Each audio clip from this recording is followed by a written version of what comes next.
পাকিস্তানের রাজধানী ইসলামাবাদে ইরান ও যুক্তরাষ্ট্রের মধ্যে আলোচনার ফলাফল সম্পূর্ণভাবে মার্কিন যুক্তরাষ্ট্রের অগ্রাধিকারের উপর নির্ভর করছে বলে জানিয়েছেন ইরানের first vice president Mohammad Reza Arif.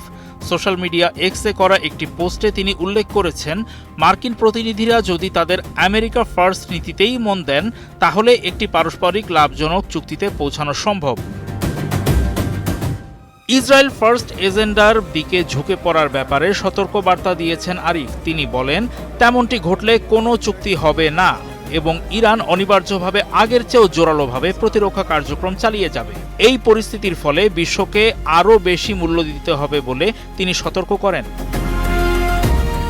পাকিস্তানে ইরান ও যুক্তরাষ্ট্রের যুদ্ধবিরতি আলোচনায় প্রধান কিছু বিষয় নিয়ে আলোচনা হবে বলে আশা করা হচ্ছে।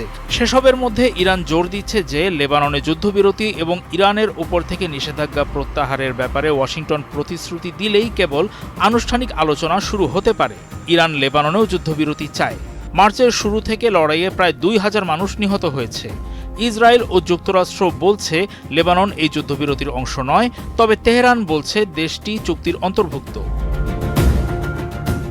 ইরান আরও চায় যুক্তরাষ্ট্র তাদের আটকে রাখা সম্পদ অবমুক্ত করুক এবং বছরের পর বছর ধরে অর্থনীতিকে পঙ্গু করে রাখা নিষেধাজ্ঞাগুলো তুলে নিক।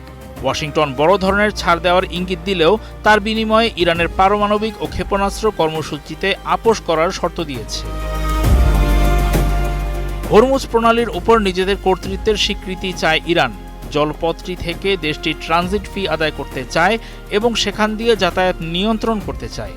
অন্যদিকে যুক্তরাষ্ট্র চায় তেলবাহী ট্যাঙ্কার এবং অন্যান্য জাহাজের জন্য কোনো শুল্ক বা সীমাবদ্ধতা ছাড়াই পৃথিবীর অন্যতম গুরুত্বপূর্ণ পথটি উন্মুক্ত থাকুক।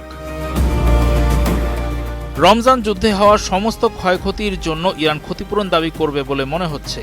যুক্তরাষ্ট্র এখন পর্যন্ত ক্ষতিপূরণের বিষয়ে কোনো মন্তব্য করেনি। ইসরায়েল ও যুক্তরাষ্ট্র উভয়ই চায় ইরানের ক্ষেপণাস্ত্র সক্ষমতা নাটকীয়ভাবে কমিয়ে আনা হোক, কিন্তু তেহরান সাফ জানিয়ে দিয়েছে তাদের ক্ষেপণাস্ত্র ভান্ডার নিয়ে কোনো আপোস করা হবে না। মধ্যপ্রাচ্য থেকে মার্কিন যুদ্ধসেনা প্রত্যাহার, সব ফ্রন্টে যুদ্ধ বন্ধ এবং অনাক্রমণ চুক্তির প্রতিশ্রুতি চায় ইরান। তবে ট্রাম্প শান্তি চুক্তি না হওয়া পর্যন্ত মধ্যপ্রাচ্যে সামরিক শক্তি ধরে রাখার অঙ্গীকার করেছেন।